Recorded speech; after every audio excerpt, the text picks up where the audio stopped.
Okay, so I'm live. Well, apparently this whole thing crashed and the live stream ended on a note where I was probably rambling on a little bit too much anyway. In fact, I can barely remember what I was talking about. It's a little crooked.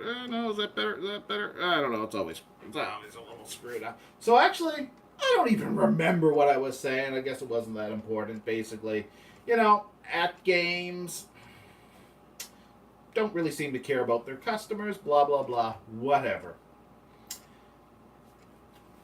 But yeah. So, what should I really, other than the fact that that one just ended, I don't have a whole lot of reason to ramble on about anything in particular. I mean, I was going to talk about Intellivision and Tommy Tallarico. I mentioned the F Games things. I made some reference to, Short Treks. Yeah. Uh, hmm. Short Treks. Oh, damn it all. Damn it all, damn it all, damn it all. Oh, I was also thinking about talking about Sonic Heroes. Not Sonic Heroes, Sega Heroes. Sega Heroes. I actually like this Sega Heroes little downloadable digital game. I'd like to see them make a full version of the thing where, I mean, if they were to come up with like a full version of this where it's instead of being like a little digital game where you're just controlling everything with basically playing through like puzzle related stuff, uh, you know, you know, um, you know. Oh, player leveled up. I unlocked a new area. Cool. This game, if they were to make this into a Super Smash Brothers style game, it would be exactly what I always wanted to see Sega do. Ever since I played Super Smash Brothers Brawl and enjoyed the massive amount of Nintendo characters it made available, I thought to myself, you know who could do an even better game similar to this? Sega. Because as much as Nintendo has some really great iconic characters, that you merge into a parallel universe and do all kinds of crazy stuff with. Sega had even more fascinating stuff over the years. They were kind of like Marvel and DC. Nintendo and Sega were to, like, because Marvel and DC amongst comic books, they had like iconic, great characters. Well, both Nintendo and Sega were capable of producing a lot of amazing, iconic characters. I mean, yeah, I loved the first two Zelda games, but lost interest with the Super Nintendo one. Nintendo 64 one won me back a bit, but I just kept getting bored with the Super Nintendo one. I mean, there were a lot of great role playing games in a similar style that I loved on the Super Nintendo. Illusion of Gaia to this day is one of my favorite all time games, and that's kind of similar gameplay. Crusader Ascending on the Genesis, love that similar style gameplay, but just couldn't get into that particular game. But I love the Nintendo Entertainment System version of Zelda. But Sega has Phantasy Star, and that had some really awesome characters and some amazing gameplay. Um, there's Mario, but what could possibly be better than Mario? Well, Sonic the Hedgehog sure as hell is. Mario's pretty impressive. Sonic, I'll take Sonic over Mario. Far more interesting worlds in Sonic.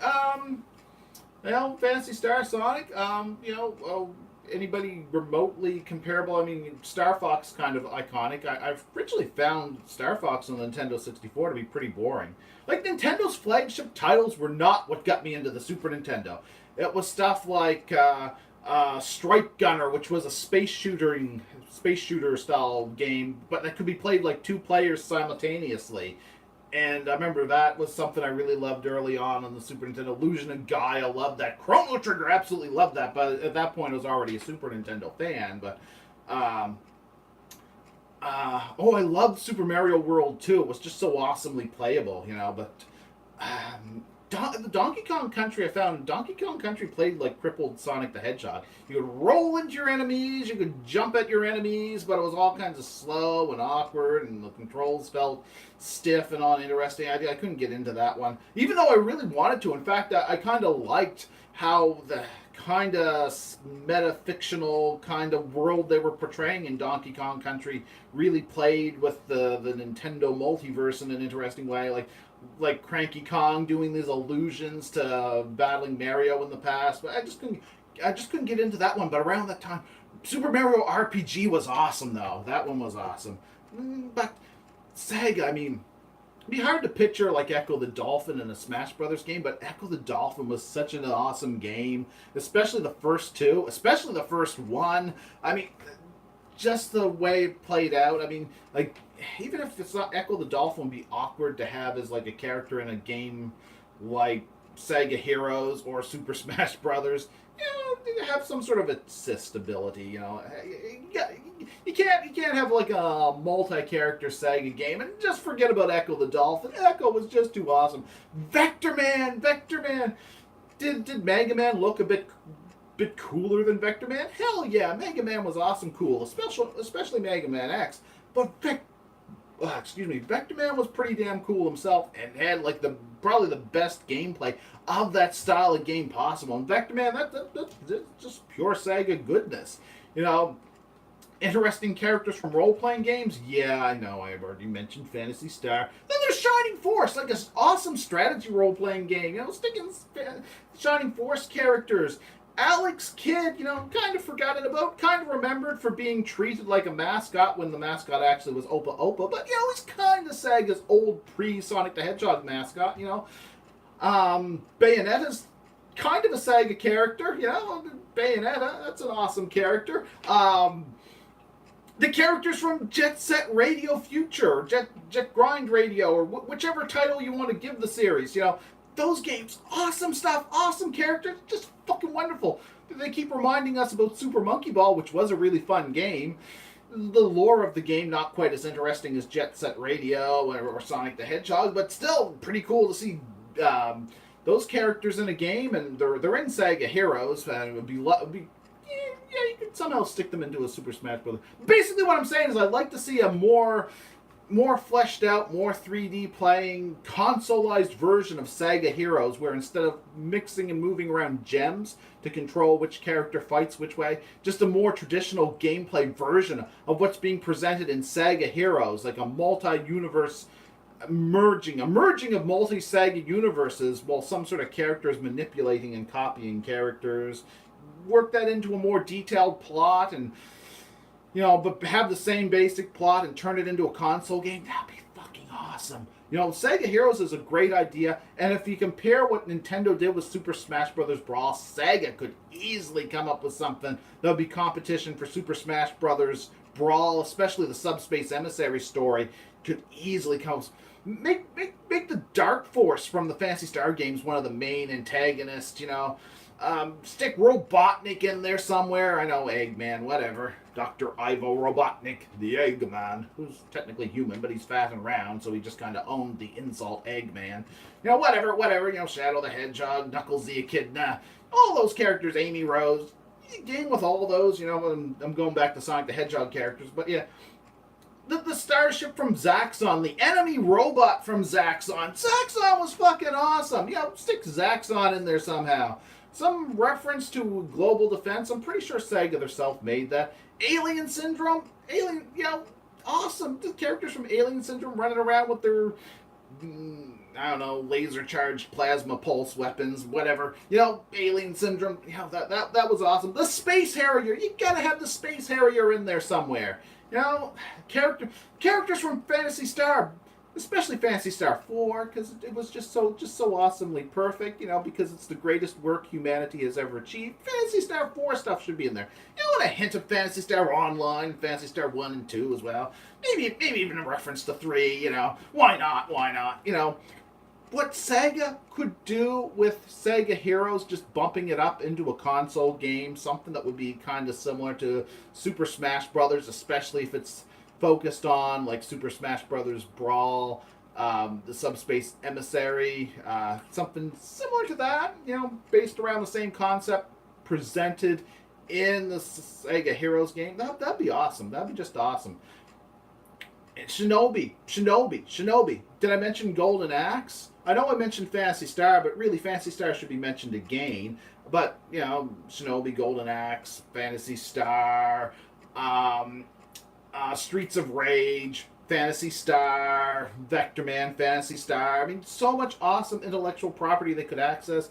I'm not really sure what the hell's going on with Toe Jam and Earl. I mean, the creators of Toe Jam and Earl apparently, even though I guess it's a Sega trademark, but I guess the creators of Toe Jam and Earl have like independent creative control over them, and for some reason didn't get along well with Sega. For some reason, I don't know what happened there, but Toe Jam and Earl, they were pretty cool characters for their time, you know. Um, Kid Chameleon, fucking Kid Chameleon. You know, Alex Kidd, sure, that's cool. Kid Chameleon, a little less memorable as an iconic fictional character because he was more of a normal person. Awesome game. He's in a pretty fucking awesome game. Now, hell, make the enemy from Kid Chameleon somehow transcend the arcade, kind of a metafictional idea, because that was like a video game in a video game, but have it somehow access alternate realities, which could be extra metafictional because, yeah, these are video games, you know, that are those alternate realities that insane arcade would be accessing. Yeah, Kid Chameleon. Sure, ripped off the holodeck from Star Trek, but not a bad idea. Not a bad fucking idea. Kid Chameleon was just so fucking awesome for being such a simple game. It was in the 16-bit era. Graphically, it had the detail of a 16-bit game, but the small characters on screen kind of looked a bit 8-bit, but just had so much variety and just so much stuff in it. It was just bloody fucking awesome.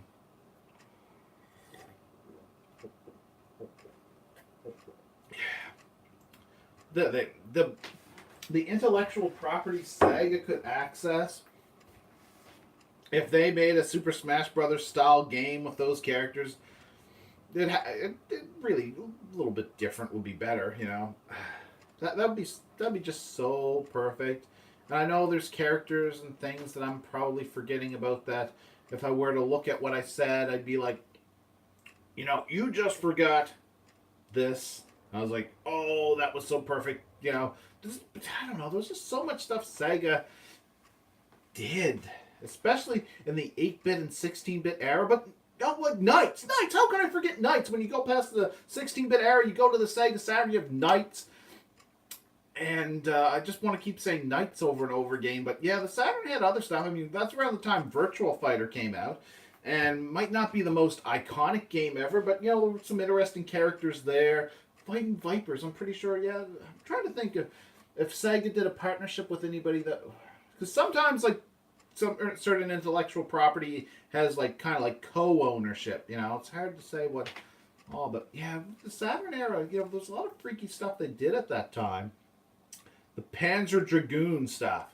You know, elements of that in an merged game that featured other Sega characters. Yeah, like kind of like Echo the Dolphin would be kind of hard to fit in there for being so different, you know. But yeah, Panzer Dragoon, that was some awesome stuff. You know, elements of Panzer Dragoon in a game. Trying to think, like I know there's like a ton of stuff that I for the Saturn that I'm just not loading in my mind, but there'll be more Shining Force related stuff came out about around then. A lot of stuff people were disappointed didn't get translated too. Man, the stuff that could have came to North America if the Saturn had been properly marketed. Hello,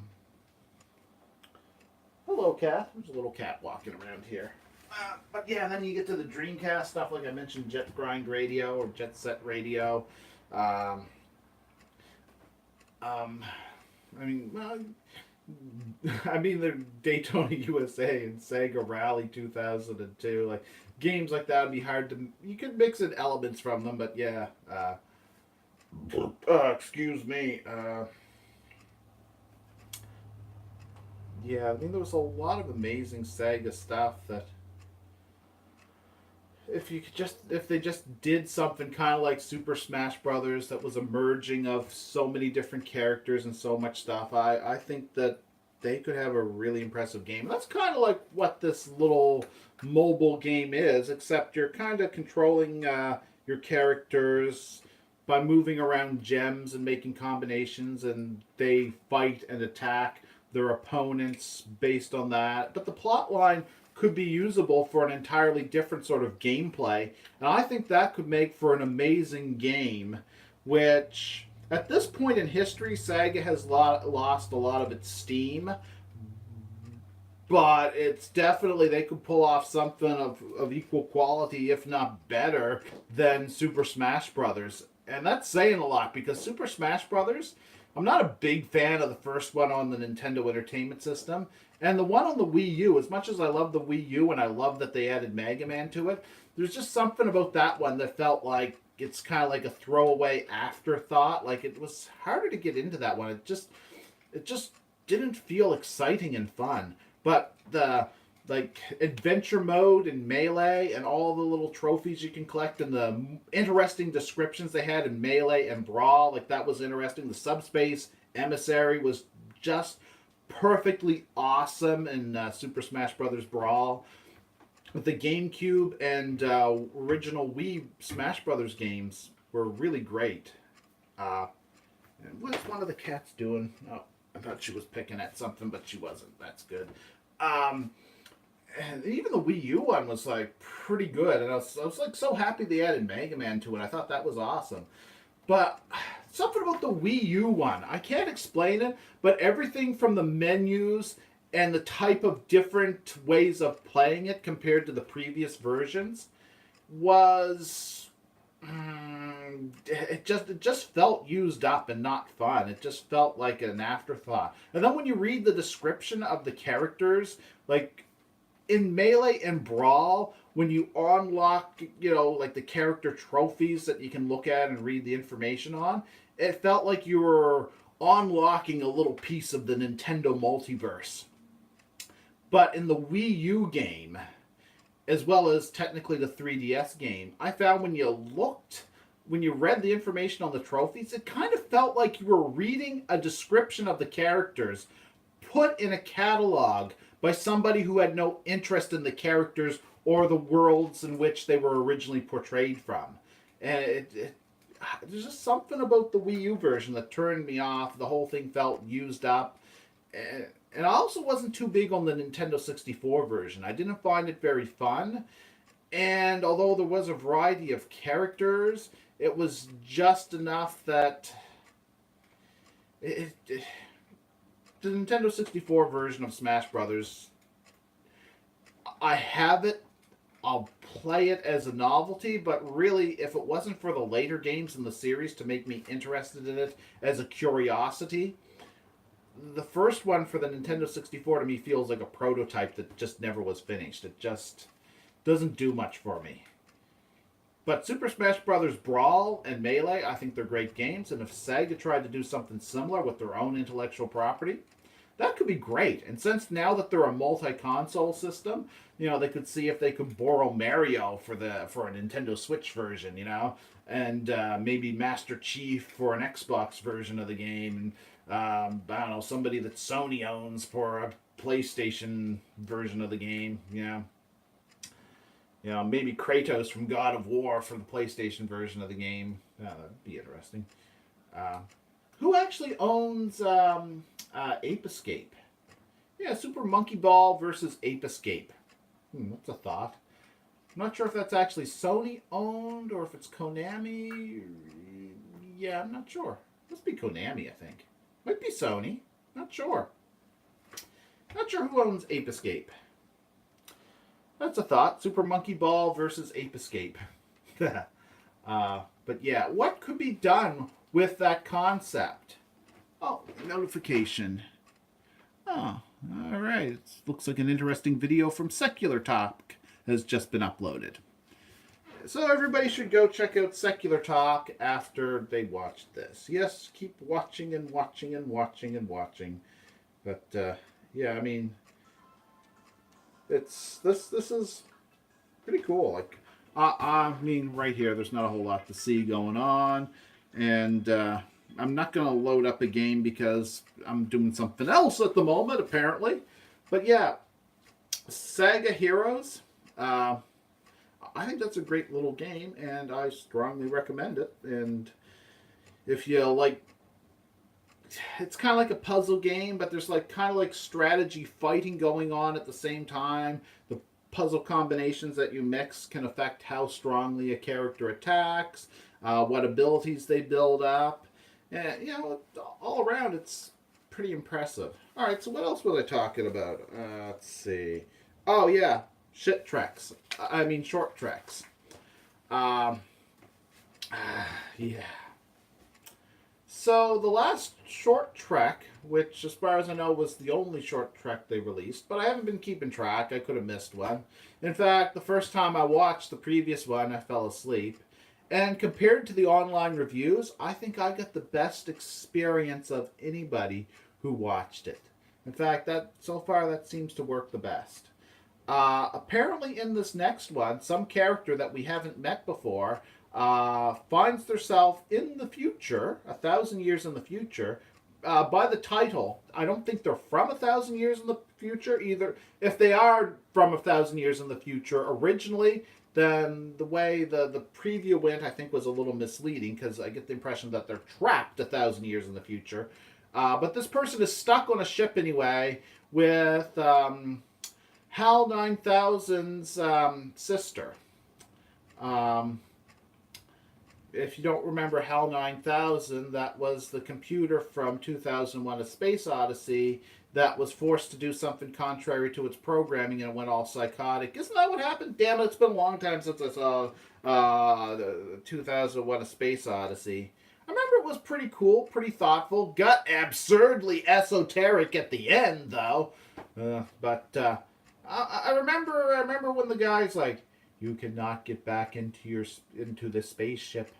You when you left, you didn't have your helmet, and I am not going to allow you to make the airlock seal," or something like that. And so the person there, they technically you could survive this. So what the person does is they kind of like blow open their capsule so that they forced herself into the airlock, and then they open the airlock manually. Even though the air is vented out into space and they're exposed to vacuum for a few seconds. As long as it's not more than, I don't know, 15 seconds or so, you can hold up for about 14 or 15 seconds. It takes about 9 seconds for you to use up all the oxygen in your bloodstream, and then you'll have like a useful amount of metabolic activity still going on to remain conscious for another 4 or 5 seconds, maybe 6 seconds, and you'd be pretty much fogged out at that point, and then you're unconscious, and then you're technically still alive. In fact, you remain in this suffocated state for, I think you can endure in a semi-suffocated state for about, I think it's a minute and a half, or is it a whole 3 minutes? I'm not sure. But after that, once your heart stops, you ain't being defibrillated after that. Any mammal, human, or anything anything human-like that ever has experienced anything like that in the gruesome various experiments that humans have probably done just to see what will happen has never been defibrillated and resuscitated back to life after the point where they literally die in vacuum conditions. So, vacuum, yeah. So, but you can survive it. You can even survive being unconscious in it if rescued. But, literally, if you're out there more than... You can actually survive, I guess, minutes, apparently, statistically.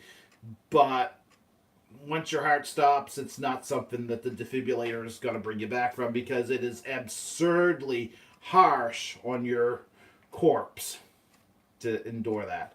So, yeah, but that was potentially realistic when the guy blew the hatch on one thing so he could get into the airlock of the other one and force the door to open, But, yeah, I remember in HAL was, like, trying to kill the human. Did he kill other humans? Then in the sequel, I forget, they described it in the... I remember the sequel, too. But it's been such a long time since I saw. But anyway, how did I get talking about HAL? Oh yeah, Hell's Nutty Sister is going to be in the next episode of Short Treks. Was Short Treks the right name? I thought it was Shit Treks. No, Shit Treks is what I was calling it. It's actually Short Treks. But it seems like a shit trek. But then again, so was Star Trek Discovery. So was Shit Trek 2009. No, wait, that one was actually called Star Trek 2009. Except they don't always say 2009. There's also Shit Trek Into Darkness. Yeah. Bad stuff. But these Shit Treks, apparently the next one's called Calypso. Mythical nymph character or something they're going for with this. Maybe just random name that wasn't really thought about. Not sure. Probably the name of the artificial intelligence who giggles at the human. I think sometimes technology laughs at the humans. I mean, humans are a pretty screwed up species, and there are news reports of some semi-intelligent electronic devices laughing at humans at random. So it's not without grounds, yeah. And apparently, this character ends up in 1,000 years in the future and on a desolate starship, which apparently is the future version of the Discovery. Looks like it could be possibly a different Crossfield class starship, but I think there actually is supposed to be like a marking on it somewhere that indicates it's the Discovery. But then again, I wouldn't be surprised if they used the wrong CGI model by accident, because it's not like they ever really seemed like they were doing a good job with Star Trek Discovery. So there's that. But, you know, this one might be the one that's actually interesting. You never know. There's hope. I mean, they screwed up the Tilly episode. I mean, what was the point in that? It's like, character snuck on board the starship because she's hiding from Starfleet, because Starfleet wants to steal a technology from her that she's carrying around with her for some reason. You know, it'll give them the ability to recrystallize dilithium, which is something Starfleet would really love to have. Though, interestingly enough, it is very much against the culture and nature of Starfleet to abduct aliens to steal technology from them, so I'm still not sure why she's running from Starfleet. And in fact, it seems like it would be in her interest to proliferate, to spread this technology across the galaxy so they'd stop mining her beloved sister, who also happens to be a planet, stop mining dilithium from her sister. And apparently she was born at the same time as her planet, because they wanted that to be straightforward and make sense. And she's hiding from Starfleet, because Starfleet, I guess, is trying to break the Prime Directive and steal technology from an alien. But then again, they do want to contact the homeworld of this person if they're captured, but they're supposed to be captured, detained alive. But supposedly they actually want to steal this technology from her, and then she just decides to go home after talking to Tilly. But that was what they both really needed all along.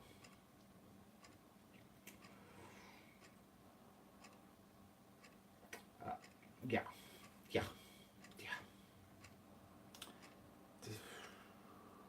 And what I said didn't make any sense, but if you watched the episode, you'd know that what I said probably made a lot more sense than the episode did. So, on the next Shit Trek, we're going to be introduced to an entirely new character, whom we might actually meet again in Season 2. Yeah. Oh, what to look forward to. Well, for all we know, this character might be the good one. We might finally have a good character. Well, actually, Tilly and Stamets both seem to be kind of good characters. Kinda. When the writing allowed for it.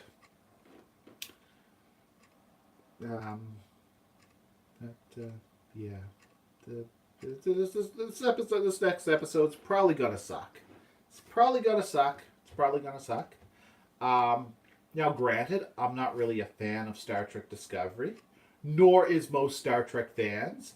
And it's not that, like some people would say, well, if you like Star Trek, you can't like Star Wars. Well, if you like Star Wars, you can't like Star Trek. No, no, no, I wouldn't say that. You can love them both. You can love them both. And love Deep Space, or not Deep Space, and love Babylon 5 as well while you're at it. Babylon 5 was great. And, watch some Stargate, get some enjoyment out of Stargate.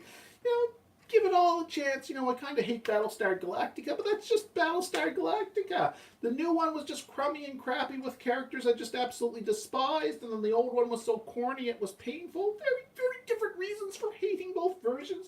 Actually, I only hate the newer version. The previous version, the early version I just didn't like. Although Galactica 1980 was pretty horrible. But, Star Trek, Stargate, Star Wars, Babylon 5, Farscape was great. The first 2 seasons of Andromeda was awesome. The last 3 seasons of Andromeda was complete unmitigated shit. But, good stuff out there. Just because you like Star Trek doesn't mean you have to hate anything else. But if you're a fan of Star Trek, you're probably going to hate Discovery. Discovery sucks. It sucks. It's very much not Star Trek. My 3 favorite Star Trek shows were Star Trek Enterprise, Star Trek The Next Generation, and Star Trek Deep Space Nine. Just love them. Just absolutely love them. They're wonderful. Star Trek Enterprise is my all-time favorite. Star Trek Next Generation and Deep Space Nine are also really special to me. I love them. The original series, really enjoy the original series. Lots of nostalgic moments of watching the original series, and I love it too. It's a great show. Star Trek Voyager had some... I felt Star Trek Voyager was really quite weak, and often is reviewed as being a very weak show. And even then, I feel as though it's overrated.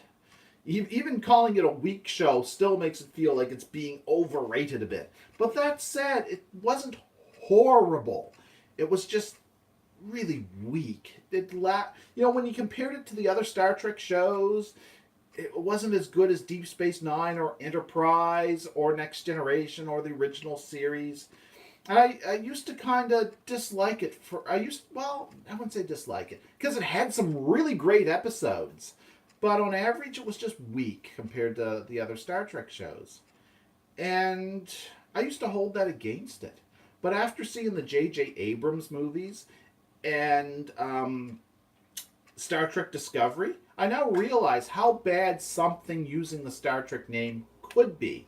And I look back at Star Trek Star Trek Voyager and think, you know what? I used to feel as though it was weak by Star Trek standards, but it was still watchable television. It was still watchable stories that I could enjoy. And it still kind of fit the Star Trek universe. So I was okay with Voyager. Now I look back at Voyager as like, when I felt that was the weakest Star Trek ever, when that was Star Trek at its weakest moment, and its weakest incarnation anyway, those were good times compared to now. Now that we have those horrible J.J. Abrams movies and this lame-ass Star Trek Discovery, that's like, there were better times.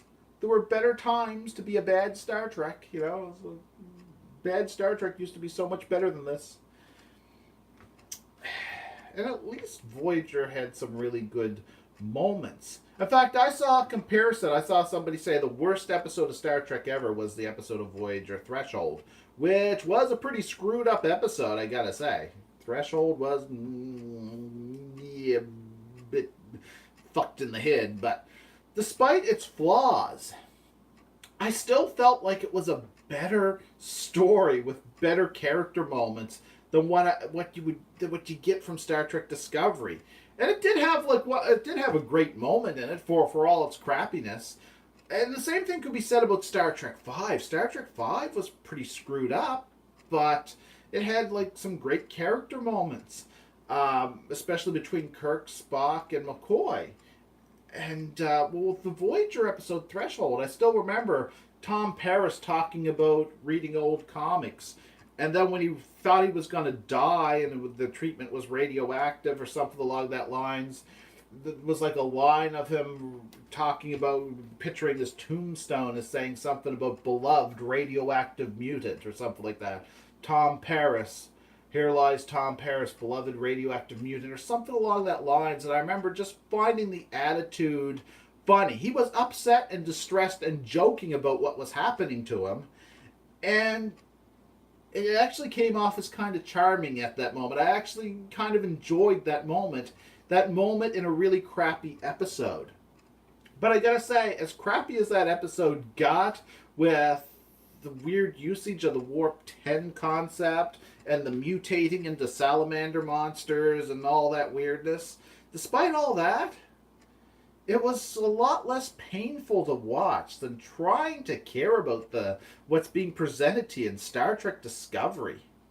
Gotta say, Star Trek at its worst in the past, still had more redeeming qualities than Star Trek Discovery or Star Trek 2009. Look at Star Trek V. A lot of people really piss on Star Trek V. But it had some great moments in the arguing between Kirk, Spock, and McCoy. And you actually see McCoy defending Spock for a change. You get a real good sense of them growing old together and having a sense of humor about how often they end up stuck together, and spending time together.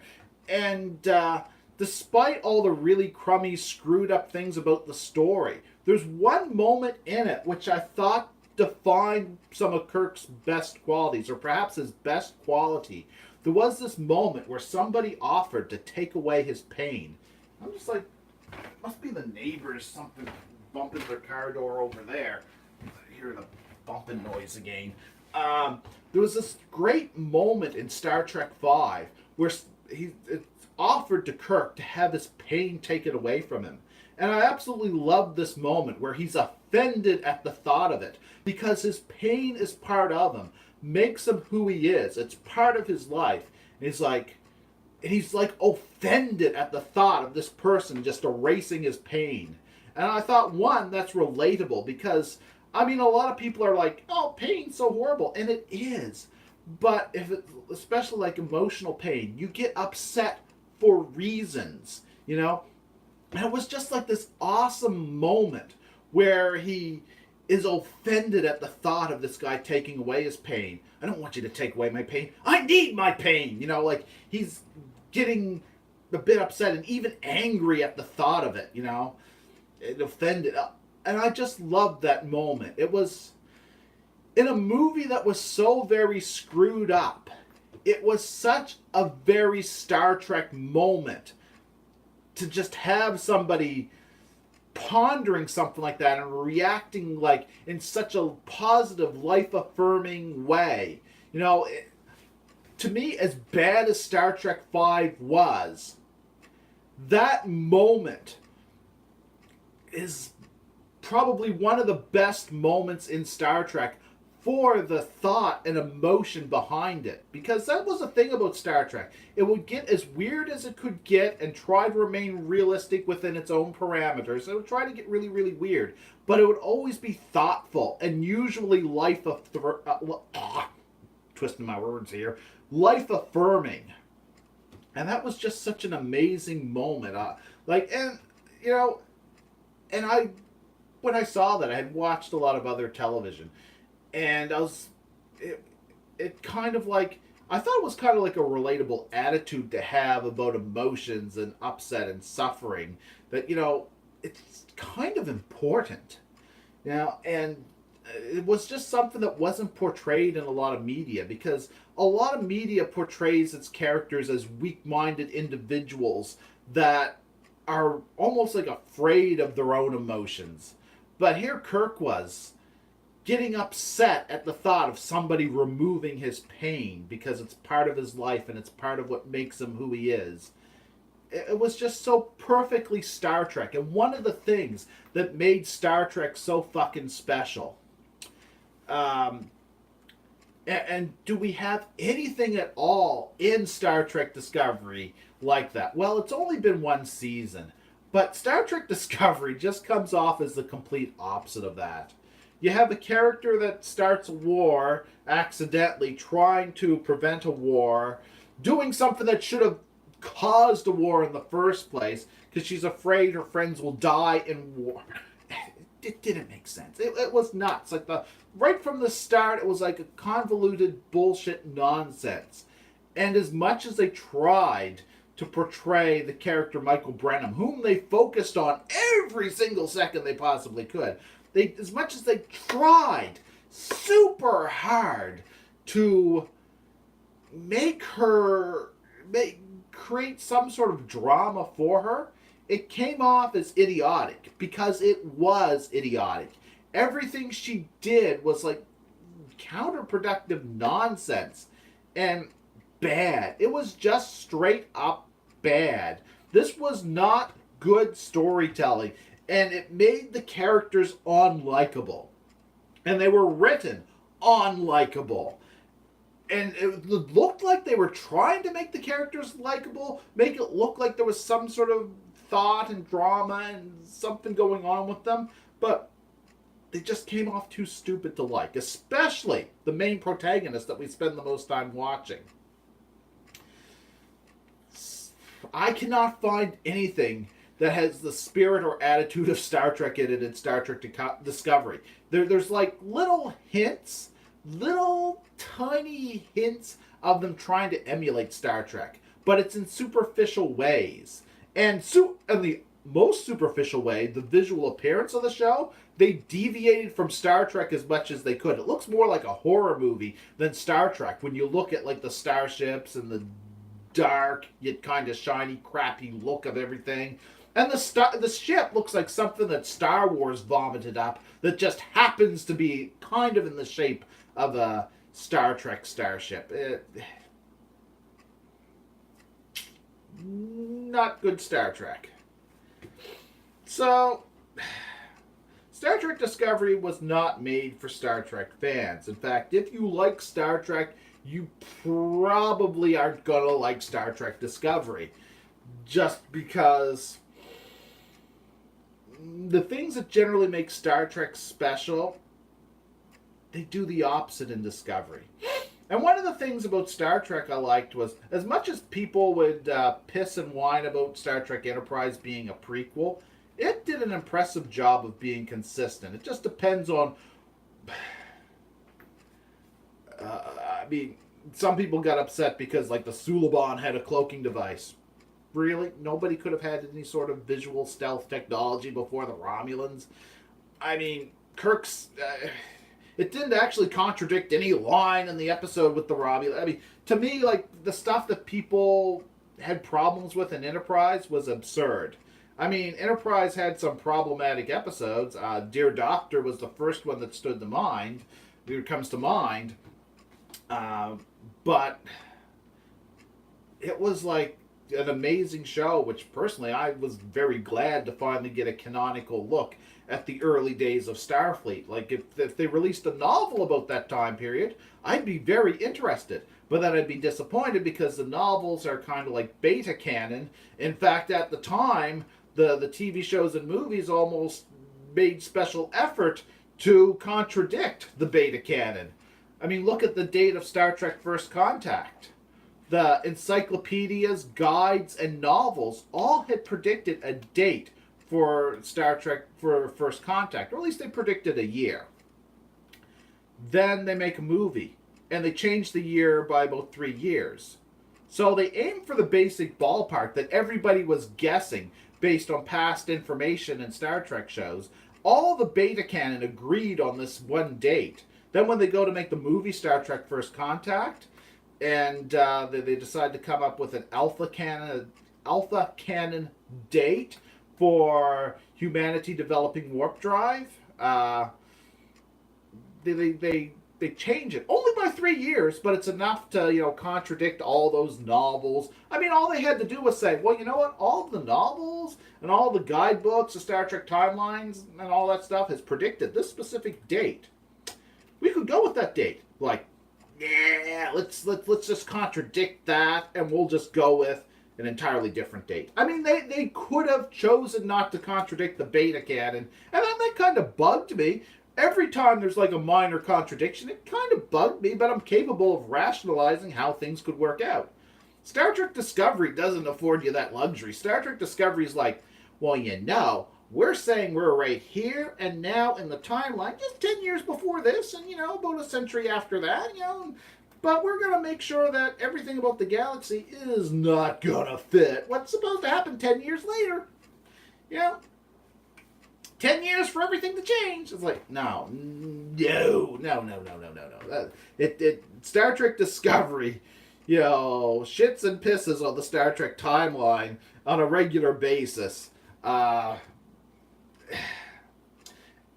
remember, like, the people whining and complaining about Star Trek Enterprise doing this or doing that, and it contradicted their assumptions, when it didn't really contradict canon all that closely. There were a few things I thought pushed it, but not that often, and I really didn't have a lot of respect for a lot of the complaints I saw about Enterprise. Not that people aren't entitled to their opinion, it just seemed absurdly excessive and petty.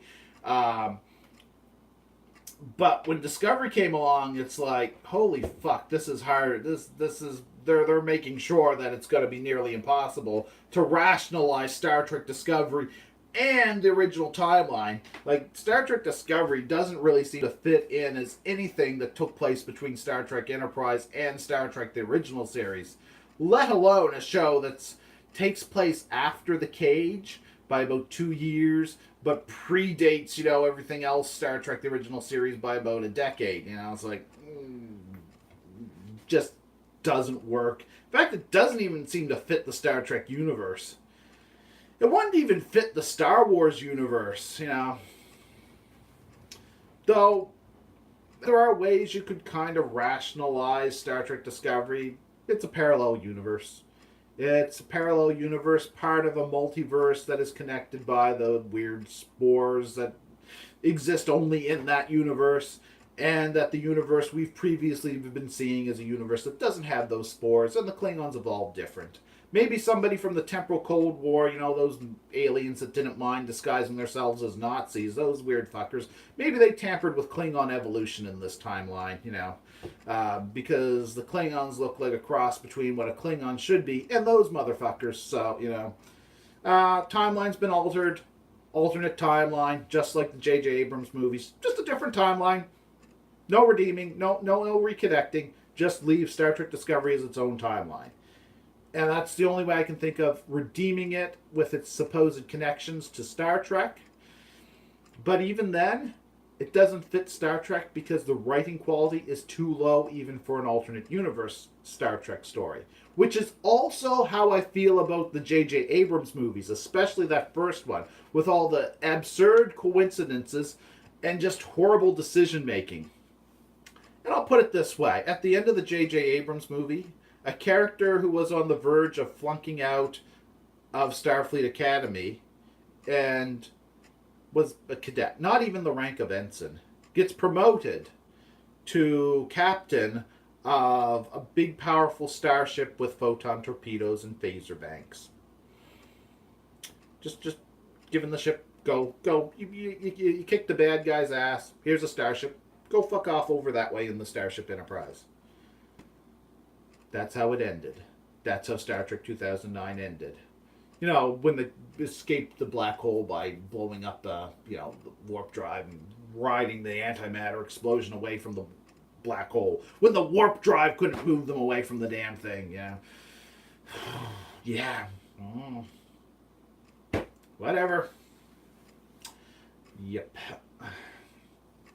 When one character, instead of being thrown in the brig, was dumped on a planet, chased by one space monster that gets thrown away by another space monster that then chases him. Then he just happens across the one person in the galaxy that can save them all. And then the one other person in the galaxy that they need to save the United Federation of Planets, he just happens to be on this nearby outpost. And he's there because apparently he committed animal experimentation on Admiral Archer's Beagle. Yeah, so we're supposed to respect Scotty after he beamed somebody's Beagle into the locations unknown. And since most of the space in the universe is actually empty space. You probably beam the Beagle into the vacuum of space somewhere. Maybe if it's an absurdly long range transport, maybe a star somewhere, maybe underground somewhere. You did live animal experimentation with transporter technology on Admiral Archer's Beagle. On one hand, it's like, oh, they mentioned Admiral Archer. One of my favorite Star Trek characters is still alive 100 years later. Yay! Just like McCoy, he's going to live a long time, Captain Archer, I love him almost as much as Captain Picard. They mentioned Archer, and it's like, Scotty was doing live animal experimentation? Thanks for ruining that one good moment in the whole fucking movie. The only other good moment was when they did a realistic job of having air blown out into the vacuum of space. And by realistic, all they really did was all the volume dropped down to nothing as the air was sucked out of the room. And I thought, that's kind of cool because, in the vacuum of space, there's not actually any sound, at least not significant sound, The air molecules are traces of hydrogen mostly, way too far apart for vibrations to really travel. It's like, no sound in a vacuum. So, it's like when it goes, whoosh, all the ambient sound goes down to nothing. I thought, kind of cool. Like that moment. That was good. Other than that, unmitigated shit. It's kind of cool finding R2-D2. That was kind of like a little task, because R2-D2 was in the movie. One of the best moments in the movie for me was finding R2-D2. And a lot of people think that's a joke, but no, he's in there. Look it up. He's in there. And I'm more of a Star Trek fan than a Star Wars fan. But I gotta say, just finding R2-D2 was like a little novelty that was like, yeah, that's one of the few high points I have in this movie. It's a fucking horrible movie. Yeah, I have very little respect for the J.J. Abrams Star Trek movies, or Star Wars movies for that matter. I know the Rian Johnson one gets the most hate, but the one that came before it was also pretty badly written. But anyway, that's enough of me talking about how much I hate Star Trek and how much I love Star Trek. Because what is Star Trek is no longer what was Star Trek. And that's fine. I'm just not getting any... I'm just not getting any new Star Trek. And, at least there's something to make people joke... Something for people to joke about on the internet is what Star Trek has become. And I'm not really sure if there's anything left for me to mention. What anything I'd want to ramble about now. But hey, I recorded a little video here. It's been going on almost an hour since I got disconnected from the internet and started over again. And so if I want to make a video out of anything I was talking about here, I can just download this and edit it. So what a space saver. If I want to say, well, I had some thoughts on this or that, then I can just point somebody to this video at a certain time and say, I talk about this in a long, rambling video. If you have any interest, feel free to listen to me. And if you want, you could just listen to this video or, a playlist of similar videos and take a nap. You want some noise in the background? There you go. I'll just ramble in the background and talk about how sad it is that Star Trek's been ruined. Except it's not. We're just not getting new Star Trek. What we're getting sucks and it's disappointing. It's like the only people that would care enough to give us a good new Star Trek show are making the Orville, and that's not part of the Star Trek multiverse. Oh, here's my fan theory. I wanted to do a fan theory. You see, Egotastic Funtime did a wonderful video with a fan theory that is more likely to be the accurate fan theory. His fan theory was that Star Trek exists as a TV show in the universe of the Orville.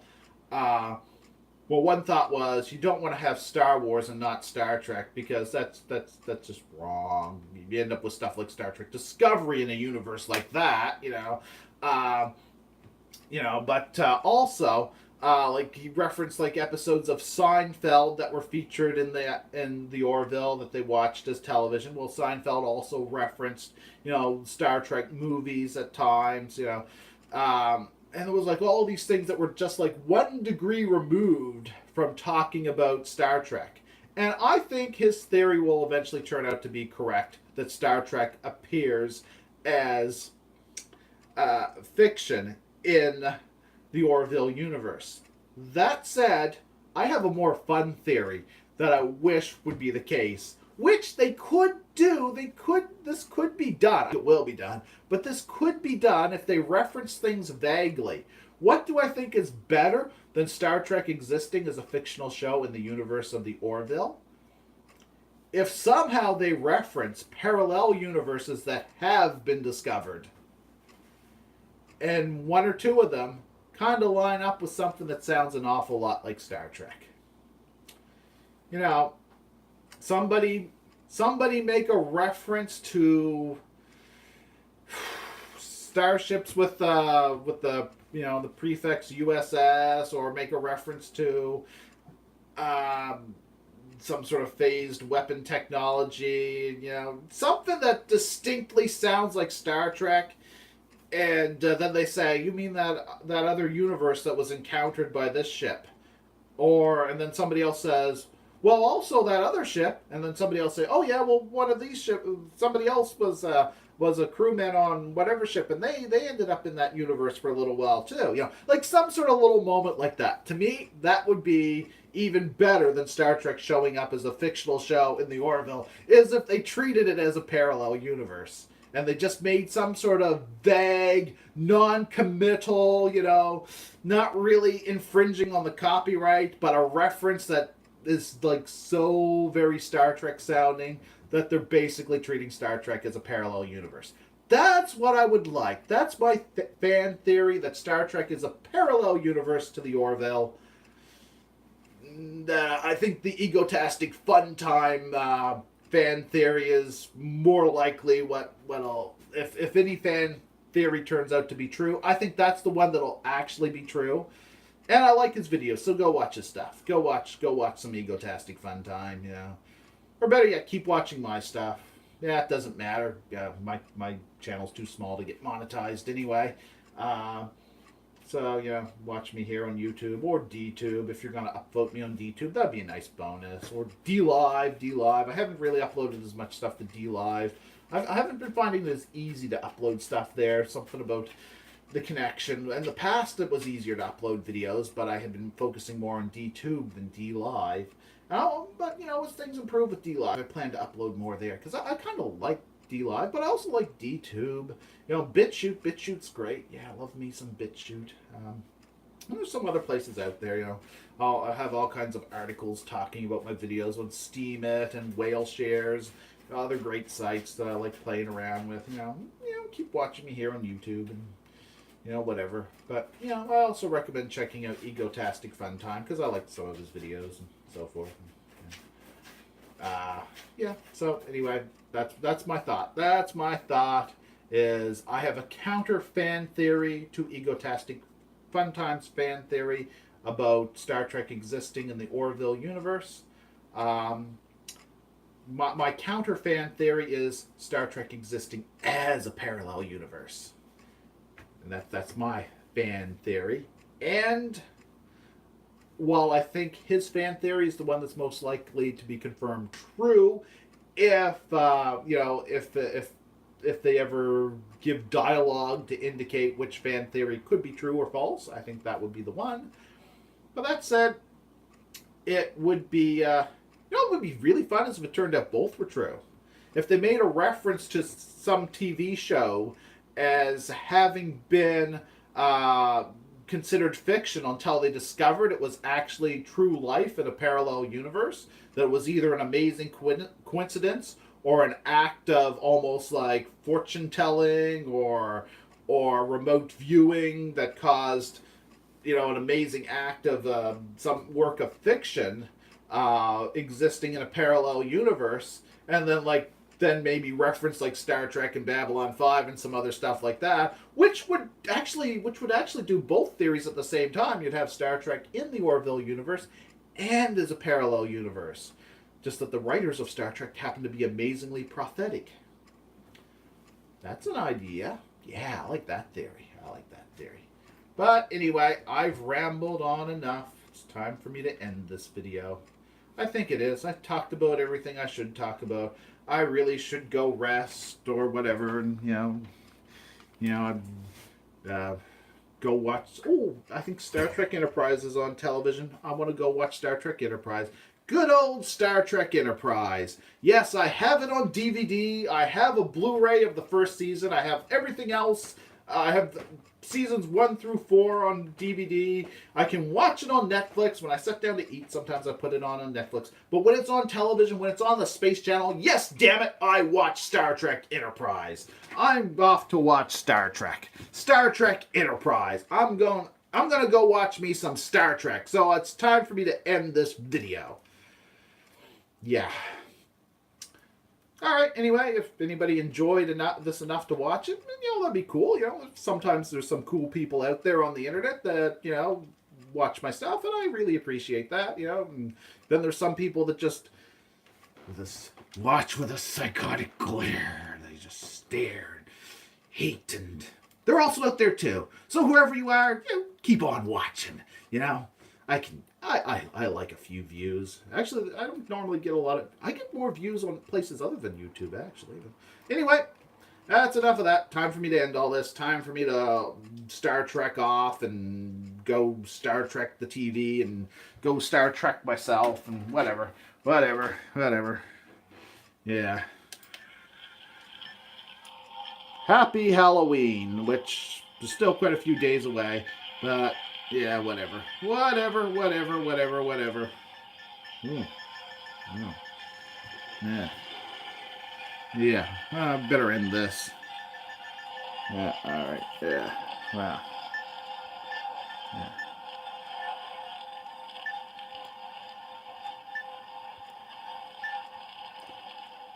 Yeah. Oh, well, yeah. Yeah, there's weirdness going on, and this video doesn't want to end. Okay, yeah, there we go. There's some creepiness going on, and I keep pressing the button to end this damn video. Come on! Come on!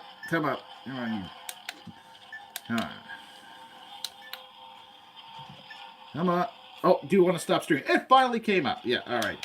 There we go. Alright. Let's see. Do I want to stop streaming? Yeah, I finally got that to show up. Okay.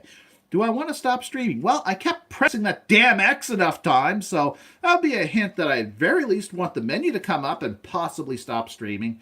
Alright, well, if you see any other videos pop up on the screen here, if you're watching it on YouTube, then feel free to click on some of my links and so forth. And if you're not watching it on YouTube, then you might not have that option. If you're watching it on BitChute, then another video will play after so long, I think automatically, unless you turn off that option.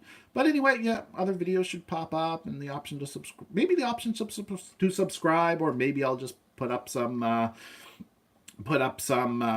maybe just all links to other videos and playlists and stuff like that. Doesn't matter. I'm going to stop streaming now if this works when I press the button. And one of the cats is picking at something they shouldn't be picking at. Stop it. You stop that. Okay. Now I'm going to end this for real. All right?